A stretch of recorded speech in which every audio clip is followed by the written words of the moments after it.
porque ya bastante ustedes ven mi cara un rato, está bueno que les demos un break y que alguien más pone música aquí delante. Yo les quiero animar al terminar el servicio, acérquense a Giovanni y anímenlo para que él vuelva a estar aquí delante, que no sea la única vez. Porque realmente es una bendición poder ser bendecidos con los talentos, con las capacidades de cada uno. Así que gracias a Dios y gracias Giovanni, gracias Paula, porque es el apoyo que está detrás de él. Ustedes saben que las señoras tienen un gran nivel de influencia sobre lo que hacemos. Hermanos, yo estoy entusiasmado porque Dios está obrando en nosotros. Más allá de lo que nosotros somos capaces de entender, más allá de lo que nosotros percibimos simplemente, Dios está obrando en nosotros. Entonces, tenemos que ser agradecidos con Dios y tenemos que darle la oportunidad para que Él siga obrando en nosotros. Él está siendo el que provee para nuestras necesidades. ¿Sabían eso? Sí que lo saben. Cada día hay pan en su mesa, ustedes llueve y ustedes están a cubierto, hace frío y ustedes tienen que ponerse. Hay veces que damos por sentado estas cosas y ni nos damos cuenta y decimos, yo las compré, yo me las... Pero ¿quién te dio la salud para que tú trabajes? ¿Quién te dio la capacidad? ¿Quién te abrió la puerta de la oportunidad? Dios está obrando. Y tenemos que reconocer la obra de Dios. Pero yo quiero decirles, Dios quiere obrar todavía más en nuestras vidas. Quiere renovarnos todavía más. Y hay aspectos en los que vamos a estar mirando en este día de lo que Dios quiere hacer en nosotros. Pero la primera exhortación que vamos a recibir de Dios hoy tiene que ver con algo muy personal de nosotros. Primero, escuchen hermanos, cuidemos nuestros pensamientos. Porque hay veces que nosotros queremos que Dios intervenga, queremos que Dios provea, queremos que Dios nos cuide, queremos que Dios nos sane cuando estamos enfermos, pero no nos damos cuenta de que Dios tiene que intervenir en todas las áreas de nuestra vida, incluyendo cómo pensamos.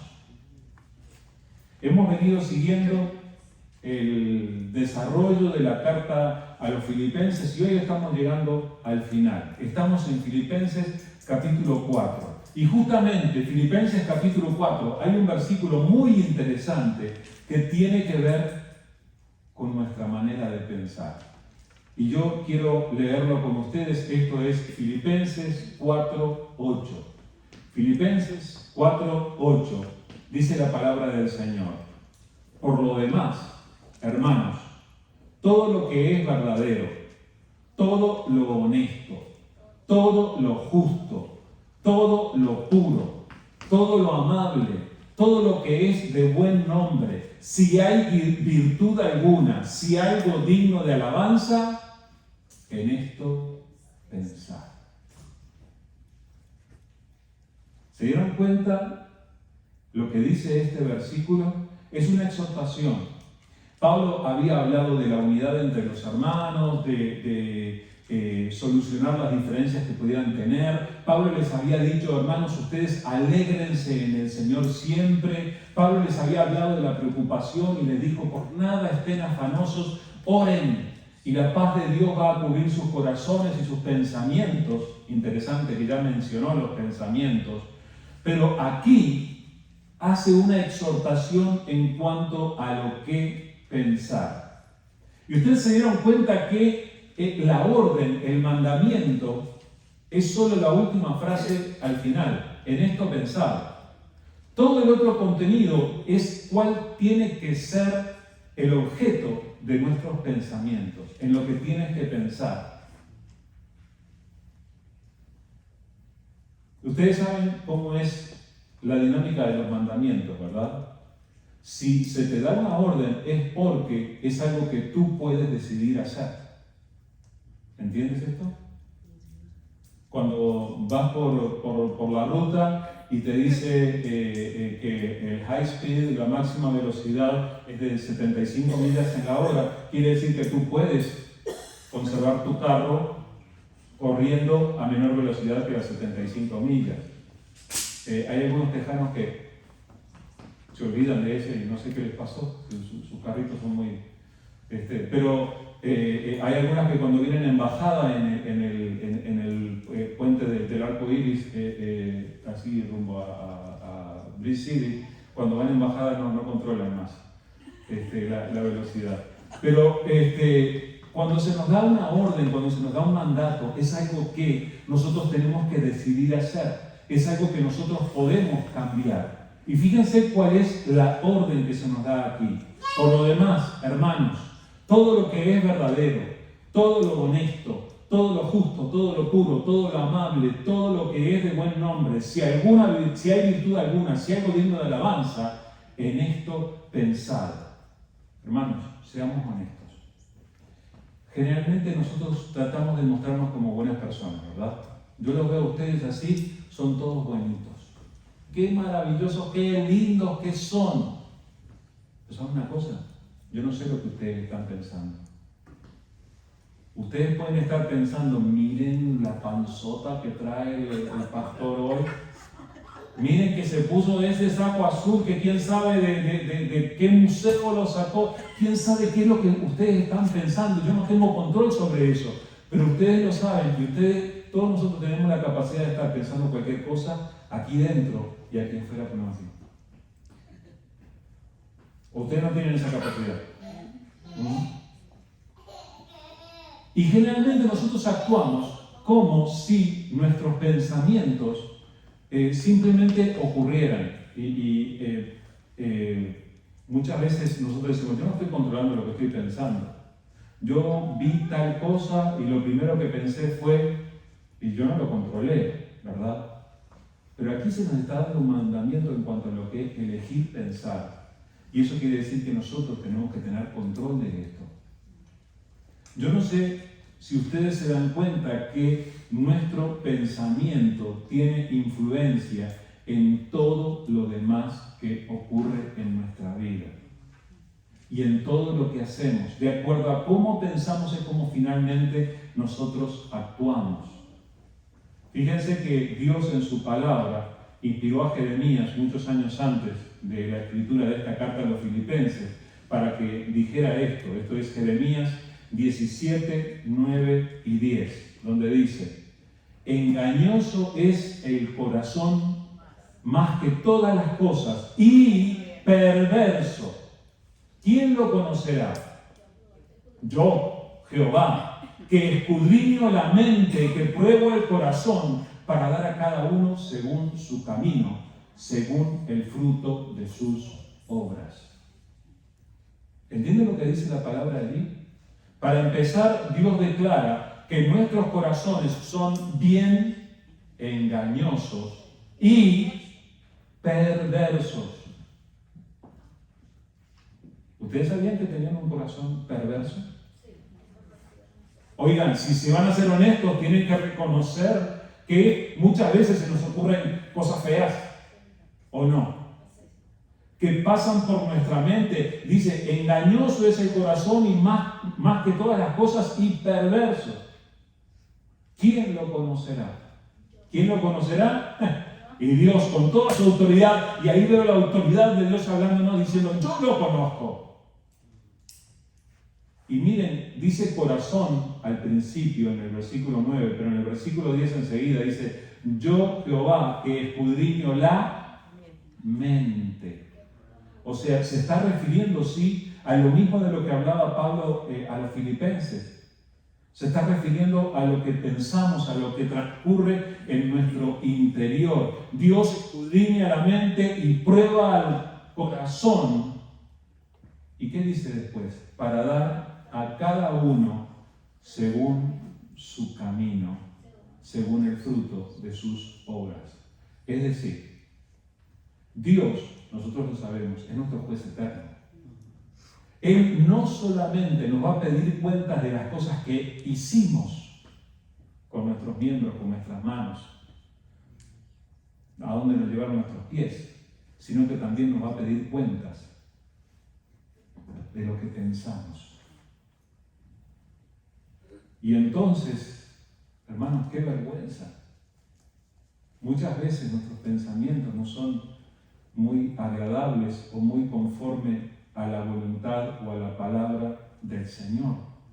Entonces, ¿cómo hacemos para cumplir con este mandato de Pablo? Que Pablo nos dice que todo lo justo, todo lo honesto, todo lo puro, todo lo bueno, aquello en lo que hay virtud, aquello que es digno de alabanza, en eso tenemos que pensar. ¿Cómo le hacemos? Pablo le dio una clave muy interesante a los romanos. En la carta de los Romanos, capítulo 12, versículos 1 y 2, Romanos 12, 1 y 2, Pablo le dice: así que, hermanos, os ruego por las misericordias de Dios, que presentéis vuestros cuerpos en sacrificio vivo, santo, agradable a Dios, que es vuestro culto racional. No os conforméis a este siglo, sino transformaos por medio de la renovación de vuestro entendimiento, para que comprobéis cuál sea la buena voluntad de Dios, agradable y perfecta. Pablo le había estado enseñando a los romanos acerca de cómo vivir en su relación con el Señor y cómo el Señor transforma la vida de aquellos que creen en Jesús. Y llegado a este momento, él le dice a los hermanos: hermanos, les ruego que ustedes se consagren al Señor. Y esto era para todos, no era solamente para algunos. No era solamente para Giovanni, para que él se consagre para poder servir al Señor dirigiendo la alabanza. No es solamente para un misionero, para un pastor, para un maestro. Es para cada uno de los que siguen al Señor. Presenten sus cuerpos como un sacrificio vivo y agradezcan. Generalmente los sacrificios eran muertos. ¿Ah? Y aquí la palabra nos da la chance, nos da la oportunidad de que nosotros le ofrezcamos a Dios un sacrificio vivo. Pero un sacrificio implica que queda absolutamente consagrado, no deja nada fuera. Un sacrificio era entregado completamente. Ustedes se imaginan en el Antiguo Testamento que la oveja era llevada delante del altar y dijera: oiga, sacerdote, yo le ofrezco la pata izquierda y la oreja derecha, pero el resto me lo deja, ¿ok? No ponía limitaciones. El sacerdote venía y cortaba la yugular y el animal moría. Era un sacrificio. Era un sacrificio. Aquí se nos llama a que nosotros consagremos todo nuestro cuerpo, todo nuestro ser, como un sacrificio vivo, santo y agradable a Dios. Y enseguida pasa a hablar no solo de nuestro cuerpo, sino de nuestra mente. Dice: no os conforméis a este siglo. ¿De qué siglo habla? ¿Del siglo I? ¿Del siglo V? ¿Del siglo XXI? No os conforméis a este mundo, estaría diciendo. No se comparen, no se hagan iguales al sistema de este mundo. En este mundo se nos vive enseñando a nosotros cómo pensar. ¿Sabían eso? ¿Sabían que cuando ustedes están visitando las redes sociales y encontramos muchos memes y muchas tarjetitas y pensamientos aquí y allá, muchas veces esos están influyendo en la manera en que tú piensas y llegan a ser una influencia para ti? Dios quiere que nosotros no pensemos igual que el mundo, no sean igual que el mundo. ¿Y cuál es la manera de no ser igual que el mundo? Transformados por medio de la renovación de vuestro entendimiento. Dios tiene una transformación que hacer en nosotros, que tiene que ver con nuestra manera de pensar. Hermanos, ya basta de pensar como piensa la gente del mundo. La manera en que nosotros pensamos determina muchas veces cuáles son nuestras prioridades, cuáles son las cosas más importantes para nosotros. Necesitamos pensar a la manera de Dios. Necesitamos experimentar una transformación. Ahora, esta es una transformación que Dios hace. Nosotros no tenemos la capacidad de hacerla, pero nosotros tenemos que disponernos. Tenemos que venir. Hermanos, ¿cuántas veces nosotros nos damos cuenta que ya se nos cruzó otra vez un mal pensamiento? Y necesitamos cambiar. Nuestros pensamientos se llenan de envidia. Nuestros pensamientos se llenan de orgullo. Nuestros pensamientos se llenan de impureza. Y necesitamos, cuando nos damos cuenta, necesitamos reaccionar y venir delante de Dios y pedirle: Señor, transforma mi entendimiento. Cuando Dios transforma el entendimiento de una persona, ¿ustedes se dan cuenta qué es lo que dice Pablo que ocurre? Dice que uno llega a comprobar cuál es la voluntad de Dios. ¿Sabes que no conocerías la voluntad de Dios si no fuera por el hecho de que Dios te transforma la manera de pensar? Dios quiere revelarte su voluntad. Dios quiere enseñarte qué es lo realmente bueno para ti y para los que te rodean, y para que vivas en su voluntad y para que hagas lo que Él quiere. Pero necesitas experimentar ese cambio en tu cabeza.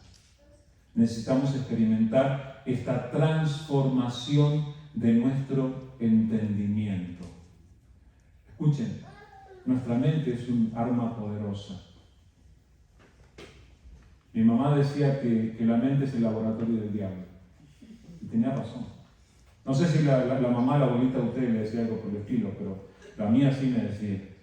Y que muchas veces en la mente surge todo eso que después nosotros tenemos que arrepentirnos de haber hecho. Entonces, necesitamos poner un límite justo allí donde surgen todas esas cosas y ser renovados. Entonces, aceptemos esta exhortación. Hermanos, tenemos que pensar en lo verdadero, en lo honesto, en lo justo. Cuando se te cruza un pensamiento, tú tendrías que cuestionarte: ¿es verdadero esto que estoy pensando? ¿Es justo lo que estoy pensando? ¿Es honesto? ¿Es puro? ¿Es amable? ¿Esto que estoy pensando es de buen nombre? Hermanos, muchas veces nosotros no decimos lo que estamos pensando porque sabemos que los demás reaccionarían negativamente a eso. Entonces, necesitamos empezar a poner un límite a nuestros pensamientos y necesitamos dejar que Dios produzca esa transformación. Como dice ahí en Romanos, consagrémonos al Señor completamente y experimentemos. En vez de parecernos al mundo, tenemos que experimentar la renovación de nuestro entendimiento. Y cuando lo hagamos, Dios nos va a mostrar su buena voluntad. La voluntad de Dios es buena, es agradable y es perfecta. Y podemos confiar en Él.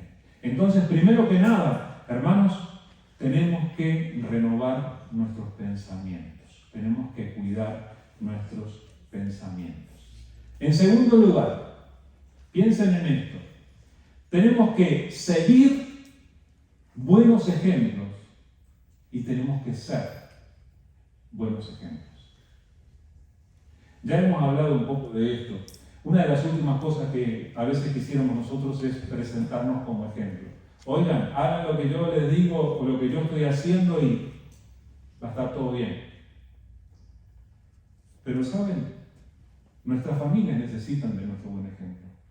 Nuestros amigos necesitan de nuestro buen ejemplo. La comunidad necesita un ejemplo diferente a lo que están viendo. Vivimos en un mundo cada vez más lleno de maldad, cada vez más lleno de egoísmo, cada vez más corrupto. Pero nosotros somos llamados a seguir buenos ejemplos y a ser buenos ejemplos. Miren lo que Pablo le decía a los filipenses en el versículo 9, Filipenses 4:9. Lo que aprendisteis y recibisteis y oísteis y visteis en mí, esto haced, y el Dios de paz estará con vosotros. Es tan interesante esto y tan impresionante cómo las palabras que Pablo enseña, inspirado por el Espíritu Santo, se entrelazan. Pocas palabras antes, él les había dicho, por nada estéis afanosos, sino sean conocidas vuestras peticiones delante de Dios con toda oración y ruego con acción de gracias. Y la paz de Dios, que sobrepasa todo entendimiento, guardará vuestros pensamientos y vuestros corazones en Cristo Jesús, Señor nuestro. Ya les había hablado de la paz de Dios y venía como consecuencia de orar, de dejar las preocupaciones en manos de Dios. Pero ahora le da otra clave para que la paz esté con ellos. ¿Y cuál era la clave? Que lo imiten, que hagan lo que él hacía. Y miren cómo lo describe. Lo que aprendisteis. Muy bien, ustedes están escuchando el mensaje, están aprendiendo. Va quedando eso en la memoria, algunos toman nota, algunos luego van al video para volver a escucharlo. Perfecto, aprendisteis, lo recibisteis, oísteis, muy bien, pero luego le agrega el otro, visteis. Quiere decir, no solo se dejen llevar por el discurso, sino que aprendan de las acciones. Eso fue lo que Jesús hizo. Jesús no solamente apareció de vez en cuando para enseñar una gran enseñanza, un gran sermón y luego desapareció, sino que Él estuvo permanentemente a la vista de sus discípulos para que vieran que lo que Él enseñaba también lo aplicaba en su propia vida. Y Él fue ejemplo, el ejemplo por excelencia. Y aquí a Pablo lo vemos poniéndose en la misma posición. Oigan, miren lo que hago y les aseguro que la paz de Dios va a estar con ustedes. Es un desafío, ¿verdad? Ahora, en primer lugar, cada uno de nosotros tiene que elegir buenos ejemplos que seguir. Tengan cuidado, hermanos. Ya hemos hablado de esto y yo no me canso de repetirlo. Tengan cuidado que no todo lo que ustedes escuchan está bien. Y no todos los ejemplos que se nos ponen delante son dignos de imitar. Incluso, no cualquiera que se presenta delante de ti con una Biblia, que abre la Biblia y te la lee, te va a decir la verdad. Tenemos que tener cuidado. Y tenemos que aprender a seguir buenos ejemplos. Lo que aprendisteis y recibisteis y oísteis y visteis en mí, esto haced, y el Dios de paz estará con vosotros. Es bien interesante. Pablo tenía la seguridad de que si las personas lo imitaban,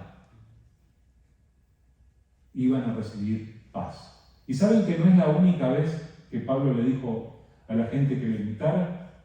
Déjenme hacerles un pequeño recorrido. Efesios 5:1, Pablo le dice no que lo imiten a él, sino que lo imiten a Dios. Ser imitadores de Dios como hijos amados. Como un hijito aprende de su padre y adquiere las costumbres de su padre. Bueno, así nosotros tenemos que aprender de Dios y ser imitadores de Dios. Ustedes recuerdan que Dios dijo, sean santos. ¿Por qué? Porque yo soy santo. Dios nos invitó a copiarle, a imitarle. Y tenemos que ser imitadores de Dios como hijos amados. Pero fíjense más, ya en esta carta, el apóstol Pablo les había hablado de que tenían que imitar a alguien. Filipenses 2:5 dice, haya pues en vosotros este sentir que hubo también en Cristo Jesús. Es decir, los cristianos somos llamados a imitar a Jesús. Entonces leemos la palabra, leemos los evangelios, vemos cuál fue su actitud hacia los enfermos, cuál fue su actitud hacia los religiosos, cuál fue su actitud hacia el dinero, cuál fue su actitud hacia todo, y luego imitamos a Jesús. Eso es lo que tenemos que hacer. Tiene que haber en nosotros el sentir que hubo en Cristo Jesús, y cuando Pablo enseñaba eso, él enseñaba que teníamos que ser humildes, así como Cristo Jesús lo fue. Entonces tenemos que copiar ser imitadores de Dios y tiene que estar en nosotros el sentir que hubo en Cristo Jesús. Pero luego, Pablo empieza a pedirle a la gente que lo imite a él. A los corintios, en 1 Corintios 4:16, les decía esto: por tanto, os ruego que me imitéis. Y ahí es donde está el desafío. Que cada uno de nosotros pueda ponerse como un modelo. Miren, si se les acerca a una persona que no conoce nada del Señor y que está con un problema muy complicado y está angustiada y ustedes tienen la oportunidad de alentarle, en algún momento ustedes tienen que tener que decirle: mira, vas a tener que hacer como hago yo. Imítame. Os ruego, es una petición profunda, que me imitéis. Un poco más adelante, en 1 Corintios 11:1, el apóstol Pablo les dice: sed imitadores de mí, así como yo de Cristo. Interesante la aclaración, ¿verdad? Imítenme a mí, así como yo imito a Cristo. Pablo había dedicado su vida a imitarlo a Jesús. Trató de aprender todo lo posible de Jesús para copiarle, para imitarle. De hecho, el ministerio del apóstol Pablo es un calco, una copia del ministerio del propio Jesús con sus apóstoles. Y en su vida él trataba de aplicar esto. Y le decía a la gente entonces: oigan, imítenme así como yo imito a Jesús. Entonces, el desafío está para que lo imites a Jesús y luego invites a otros a imitarte a ti, así como tú imitas a Jesús. En Filipenses 3:17, en la misma carta que hemos estado estudiando, Pablo les dice: hermanos, sed imitadores de mí y mirad a los que así se conducen según el ejemplo que tenéis en nosotros. ¿Vieron cómo es insistente esto? No lo dijo una sola vez. Hermanos, imítenme. Y hay otros a los que también pueden imitar, que son personas que están siguiendo a Jesús, que están imitando a Jesús. Imítenlos. La vida cristiana no está lejos de ustedes. Ustedes pueden seguir el modelo de otros y crecer espiritualmente. Necesitamos imitar buenos ejemplos y al mismo tiempo necesitamos ser buenos ejemplos para otros. Imítenme a mí, diría Pablo, y el Dios de paz va a estar con ustedes. Entonces, es algo para que nosotros pensemos muy seriamente. Entonces, cuidemos nuestros pensamientos y imitemos buenos ejemplos y también seamos buenos ejemplos para otros. Y en tercer lugar, tenemos que aprender a dar. Demos con generosidad y confiemos en Dios. Una de las costumbres que tenemos los cristianos: celebramos como lo hacemos aquí y recogemos ofrendas. Sin embargo, hay veces que hay personas que tienen un concepto bien feo de que en las iglesias recojamos ofrendas. Y yo quiero hablar un poquito de eso pensando en lo que el apóstol Pablo le escribió a los filipenses. Mire, estoy leyendo Filipenses, para empezar, Filipenses 4, del 10 al 13. Disculpen si la letra está un poco pequeña, pero es para que nosotros aprendamos. Filipenses 4, del 10 al 13. Dice: en gran manera me gocé en el Señor, de que ya al fin habéis revivido vuestro cuidado de mí, de lo cual también estabais solícitos, pero os faltaba oportunidad. No lo digo porque tenga escasez, pues he aprendido a contentarme, cualquiera sea mi situación. Sé vivir humildemente y sé tener abundancia. En todo y por todo estoy enseñado, así para estar saciado como para tener hambre, así como para tener abundancia como para padecer necesidad. Todo lo puedo en Cristo que me fortalece.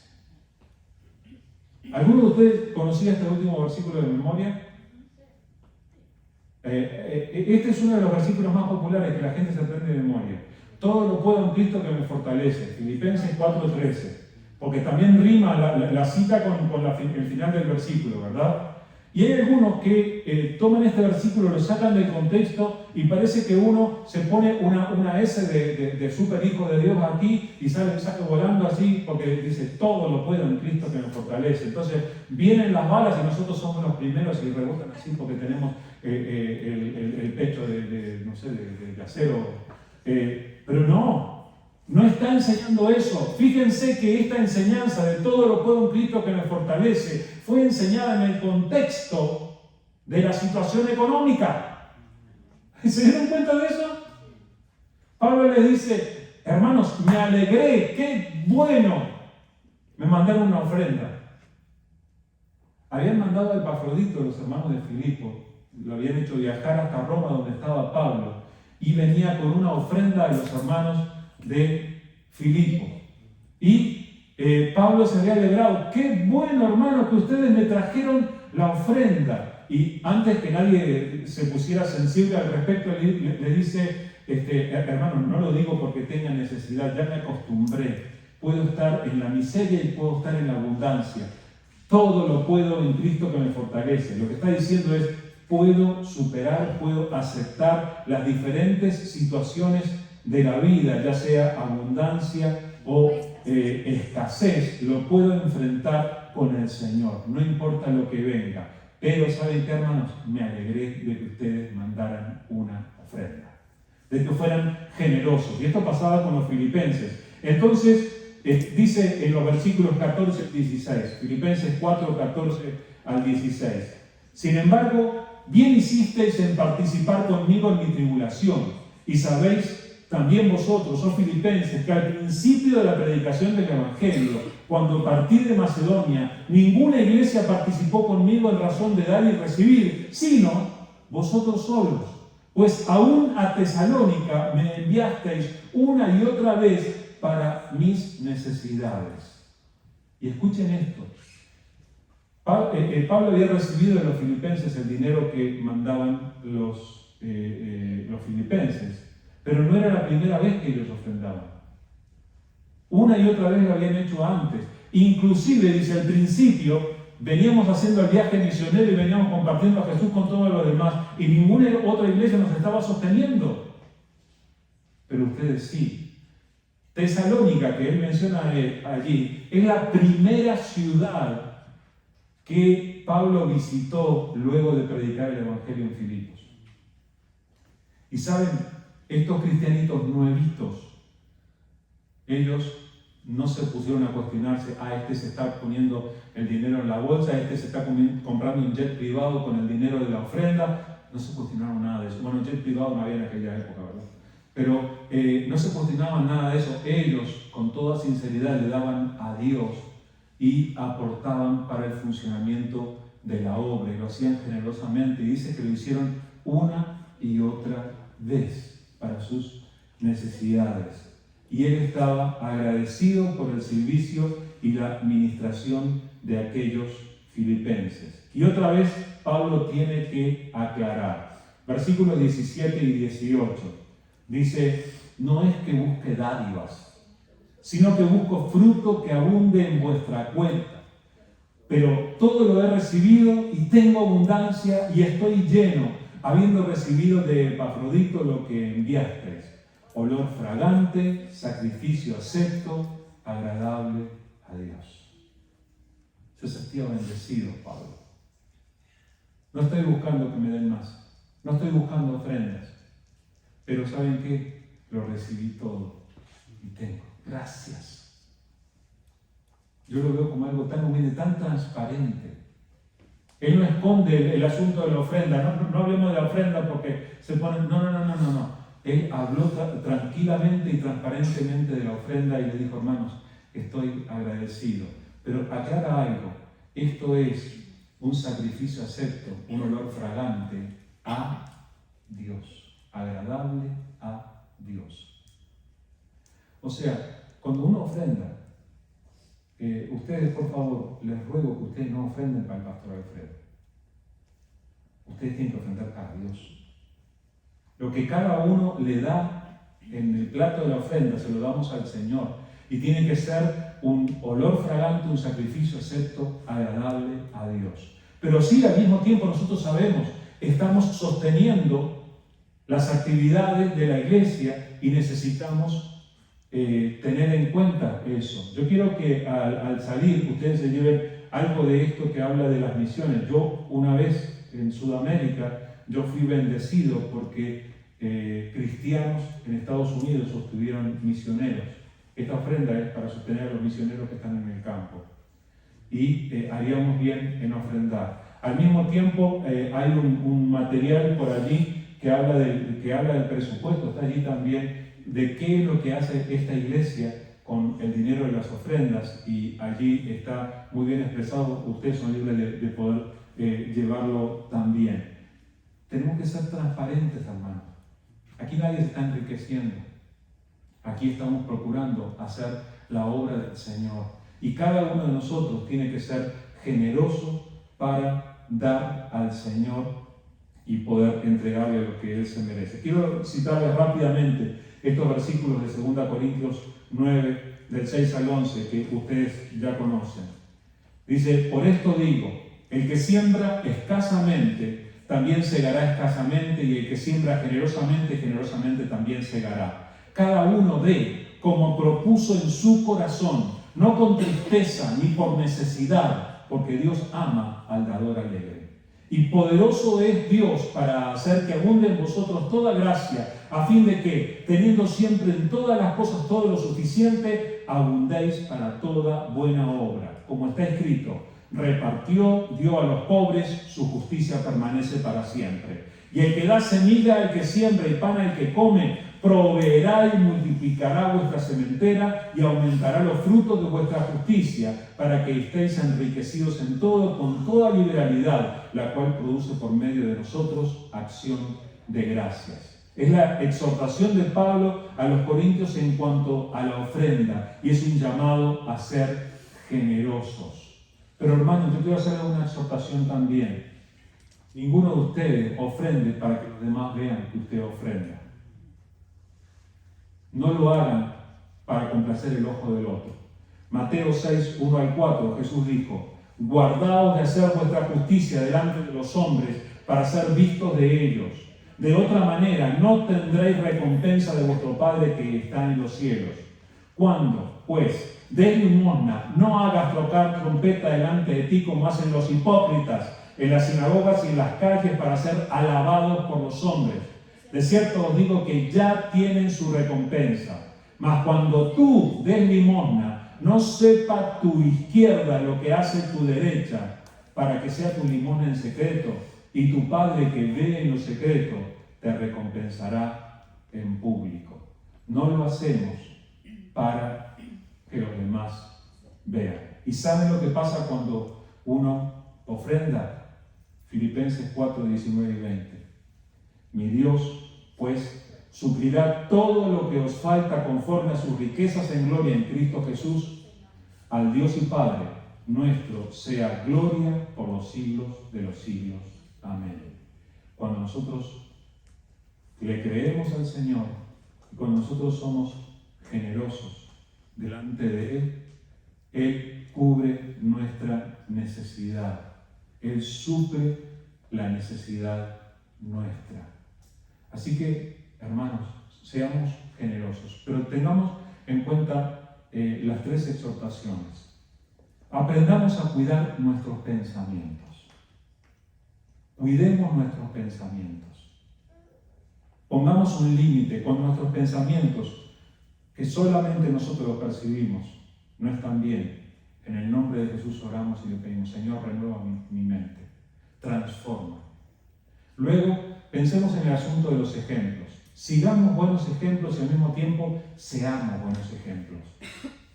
Que podamos vivir de tal manera que podamos decirle a otro: mira, haz lo que yo hago y la paz de Dios va a estar contigo. Y en tercer lugar, hermanos, demos con generosidad y confiemos en Dios. Con esto nosotros terminamos nuestra carta a los Filipenses, y piénsenlo de todo corazón, hermanos. Estas exhortaciones son sabiduría de Dios para nosotros. Que Dios nos dé nuevos pensamientos, la capacidad de ser buenos ejemplos y generosidad abundante para dar para su honra y gloria y para sostener la obra. Vamos a orar. Gracias, querido Señor. Gracias porque, hablando de generosidad, Señor, tú cada día eres generoso con nosotros. Cada día tú nos cubres, tú eres nuestro proveedor, tú eres nuestro buen Dios. Y Señor, te damos las gracias y a ti te damos la honra, Señor. Señor, delante de ti hemos escuchado una vez más tu palabra y Padre, queremos pedirte que tú nos ayudes a limpiar nuestra mente, a limpiar nuestros pensamientos. Tú nos conoces, Señor, y delante de ti no hay nada oculto, no hay nada escondido. Señor, por favor, ven a renovar nuestros pensamientos y ayudarnos a pensar conforme a tu voluntad. No queremos pensar más como el mundo, Señor. Queremos pensar a tu manera, Señor. Y también, Señor, transfórmanos para que podamos seguir los buenos ejemplos y podamos ser buenos ejemplos, buena influencia para cada persona con la que tratamos. Padre, así como hacía Pablo, que podamos decirle a otros, imítame, como yo imito a Jesús. Señor, que podamos hacerlo. Señor, ayúdanos a vivir de esa manera. Y Padre, te rogamos, tú nos has cubierto, tú nos has provisto, tú nos has dado muchas cosas. Ayúdanos a ser generosos también a la hora de dar, para poder bendecir, así como tú nos has bendecido a nosotros, Señor. Señor, gracias porque tú no nos dejas faltar. Ayúdanos, Señor, a bendecir a otros con lo que tú nos has dado a nosotros. Padre, que no falte trabajo, que no falte provisión tuya en la vida de cada uno de mis hermanos. Tú eres bueno, Señor, y te damos las gracias por proveer y te rogamos que nos ayudes a ser de bendición. Gracias, Padre. A ti la gloria, a ti la honra, a ti la alabanza. Y Señor, cubre y bendice el hogar y la familia de cada uno de tus hijos y edifica tu iglesia, edifica tu obra en este tiempo. Gracias, querido Señor, en el nombre de Jesús. Amén. Muy bien, ya saben parte de mi discurso al terminar el mensaje. El miércoles están invitados para nuestro tiempo a las 6 de la tarde, allí en el saloncito de allá abajo, para tener nuestro tiempo allí. Y el domingo a las 9 el estudio bíblico, a las 10:15 el servicio. Pero quiero añadir algo más. Hace poquito pasamos una experiencia muy linda comiendo juntos aquí. Les quiero invitar para que el domingo próximo podamos comer juntos al terminar. Traigan su comida saludable, su ensalada, su pollo frito, traigan lo que quieran y compartimos papas fritas, las papas también. Pero vengamos listos para compartir y traigan amigos, familiares, que podamos tener un lindo momento juntos. Hasta podemos conseguir más sillas allí y ubicarnos de una manera mejor si queremos. Pero vengan listos para compartir. Ya les dije que en algunos días nosotros vamos a tener unos pocos días con nuestra familia para pasar la Navidad con ellos. Eso no quiere decir que aquí no haya actividades. Ya saben, tenemos quien dirige la alabanza, va a haber quien comparta la palabra.